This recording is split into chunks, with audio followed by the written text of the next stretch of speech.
Subscribe करें Avadhnama news. Subscribe button पर click करें, फिर राइट साइड में बने बेल पर भी क्लिक करें ताकि आपको हमारे वीडियोस की नोटिफिकेशन मिलती रहे। शिवरात्रि पर रायबरेली के परशदेपुर क्षेत्र में माता मिडुरिन देवी मंदिर में सोमवार को आस्था का जन सैलाब उमड़ा। दिन भर मंदिर में बम बम बोले के जयकारे गूंजते रहे।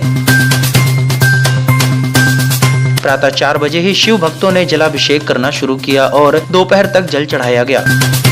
परशदेपुर क्षेत्र में शिवरात्रि का त्योहार श्रद्धा व आस्था के साथ मनाया गया।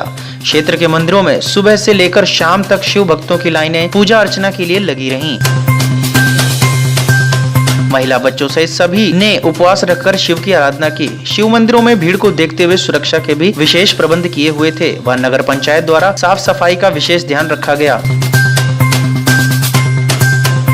मंदिर के प्रबंधक गोपाल कृष्ण श्रीवास्तव ने बताया कि सुबह से ही मंदिर में भक्तों की भीड़ लगी रही। मंदिर की ओर से पूरे दिन प्रसाद वितरण किया गया।